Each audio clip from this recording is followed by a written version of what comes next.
दरम्यान तिकडे पुण्यात मंचरमध्ये पांडवकालीन बारव दर्गा वादामुळे तणाव निर्माण झालेला आहे। ही दर्गा अनधिकृत असल्याचा हिंदुत्ववादी संघटनेचा आरोप आहे। त्यामुळे शहरात कडेकोट पोलीस बंदोबस्त तैनात करण्यात आलेला आहे। हिंदुत्ववादी संघटनांकडून जनआक्रोश मोर्चा काढण्याची घोषणा करण्यात आली आहे।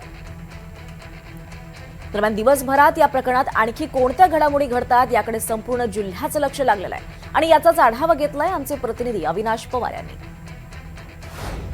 आंबेगाव तालुक्यातील मंचरमध्ये कालपासून संवेदनशील असं वातावरण आहे। त्याला कारणही तसंच आहे, आज बकरी ईद आहे आणि याच पार्श्वभूमीवर इथे जी पांडवकालीन बारव आहे त्या वादग्रस्त जागेवरून एक जो वाद निर्माण झालेला आहे त्याच्यामध्ये दर्गा जो आहे तिथे नमाज पठण करण्याची परवानगी ही देण्यात आली होती वक्फ बोर्डाकडून। मात्र या सगळ्या गोष्टींवरून वातावरण तापलं। आमदार महेश लांडगे, आमदार संग्राम जगताप यांच्यासह इथे हिंदुत्ववादी संघटना मोर्चा काढणार होते। मी आता मंचरच्या छत्रपती शिवाजी महाराज चौकात आहे। आपण जर पाहिलं तर इथे जे वातावरण आहे ते अतिशय संवेदनशील असे, तणावपूर्ण आहे। त्याच्यामुळे पोलीस बंदोबस्त हा मोठ्या प्रमाणात वाढवण्यात आलेला आहे। इथे छत्रपती शिवाजी महाराज चौकाची जी वेस आहे त्याच्या बाजूलाच इथे मस्जिद आहे आणि त्याच बाजूला हा सगळा पोलीस बंदोबस्त आपण पाहतोय।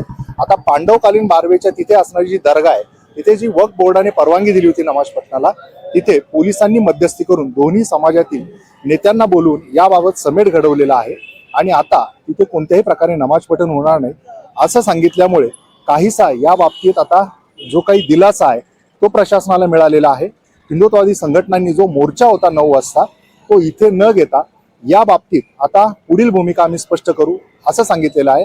सध्या तरी तणाव हा निवळलेला सांगितलेला असला तरी देखील पोलीस बंदोबस्त हा मोठ्या प्रमाणात वाढवण्यात आलेला आहे आणि इथे आज म्हणजे बकरी ईदच्या दिवशी वातावरण बिघडू नये या दृष्टिकोनातून संपूर्ण प्रशासन दक्षता घेत असल्याचं चित्र पाहायला मिळतंय। आता आज दिवसभरात काय घडामोडी घडतायत हे पाहणं देखील तितकंच गरजेचं असणार आहे। अविनाश पवार, NDTV मराठी, मंचर।